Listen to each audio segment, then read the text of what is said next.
Hi friends, welcome to Amudha Radha kitchen. இன்றைக்கி நம்ம சேனைக்கிழங்கு வறுவல் செய்கிறது எப்படின்னு பார்க்க போகிறோம். வாங்க வீடியோக்குள்ளே போகலாம்.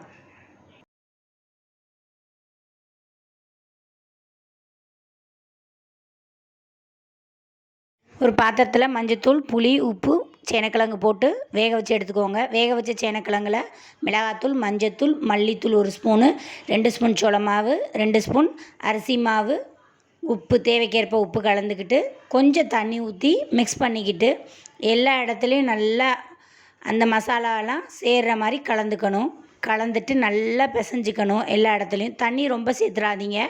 தேவைக்கேற்ப கொஞ்சம் கொஞ்சமாக பார்த்து தண்ணி மட்டும் ஊற்றிக்கோங்க. பாத்திரத்தில் எண்ணெய் ஊற்றி எண்ணெய் காஞ்சதுக்கப்புறம் கலந்து வச்ச சேனைக்கிழங்க கொஞ்சம் கொஞ்சமாக போட்டு பொரித்து எடுக்கணும். சேனைக்கிழங்கு பொரிக்கும் போது மீடியம் ஃப்ளேமில் தான் வைக்கணும். ஏன்னா ரொம்ப அடுப்பை ஹை ஃப்ளேமில் வச்சிங்கன்னா கருகி போயிடும். கொஞ்சம் கொஞ்சமாக பொரித்து எடுக்கணும். கடாயில் எண்ணெய் ஊற்றி எண்ணெய் சூடானதுக்கப்புறம் சோம்பு, தட்டி வச்ச பூண்டையும் கலந்துக்கிட்டு நல்லா பொன்னிறமாக வர வரைக்கும் வதக்கணும். சேனைக்கிழங்க பொரித்து வச்ச சேனைக்கிழங்க இதோடு நம்ம சேர்த்துக்கணும்.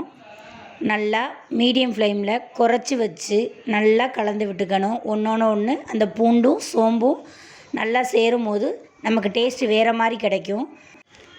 இப்போ டேஸ்டியான சுவையான மொறுமொறுன்னு சேனைக்கிழங்கு வறுவல் ரெடி. இந்த வீடியோ உங்களுக்கு பிடிச்சிருந்துச்சுன்னா லைக் பண்ணுங்கள், ஷேர் பண்ணுங்கள், கமெண்ட் பண்ணுங்கள், மறக்காமல் சப்ஸ்கிரைப் பண்ணுங்கள், பக்கத்தில் இருக்க பெல் பட்டனை கிளிக் பண்ணுங்கள். பாய்.